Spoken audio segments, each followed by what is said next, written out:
Hello बच्चों, चलिए प्रश्न को देखते हैं। प्रश्न है, एक द्विघात बहुपद ज्ञात कीजिए जिसके शून्यकों के योग तथा गुणनफल क्रमशः दी गई संख्याएं हैं।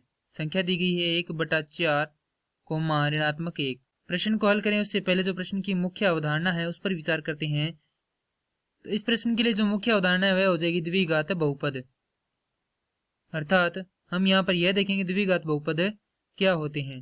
तो वे बहुपद जो ax का वर्ग योग bx योग c के रूप में हो द्विघात बहुपद कहलाते हैं। अब हमें दिए गए हैं शून्यक। तो माना प्रथम शून्यक, जो प्रथम शून्यक है वह मान लेते हैं हम क्या है, अल्फा है, और जो द्वितीय शून्यक है वह हो जाएगा बीटा। अब हमें प्रश्न में दिया गया है तो यहाँ पर लिखेंगे प्रश्नानुसार शून्यकों का योग है अल्फा योग बीटा बराबर 1/4 और शून्यकों का गुणनफल है अल्फा गुणा बीटा बराबर ऋणात्मक 1।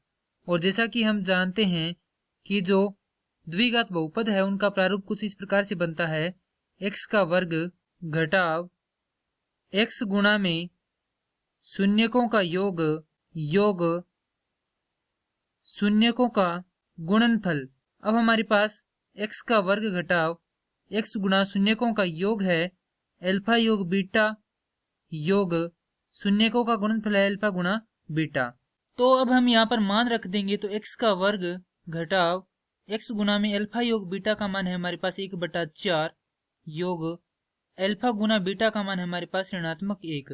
हल करेंगे तो यहाँ से आएगा x का वर्ग घटाव x/4 घटाव 1। अब ये हमारे पास क्या एक बहुपद है। तो यदि हम इसे किसी भी एक नियतांक मान k से गुणा करते हैं तो इसके क्या रहेंगे, जो मूल है वह क्या रहेंगे, बराबर रहेंगे।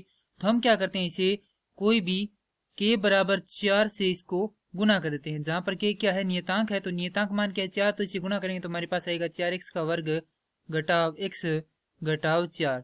तो हमारे पास जो दिए गए शून्यांक है उनसे प्राप्त बहुपद है द्विघात बहुपद है 4x की घात 2 घटाव x घटाव 4। मैं आशा करता हूँ कि यह प्रश्न आपको समझ में आया होगा। धन्यवाद।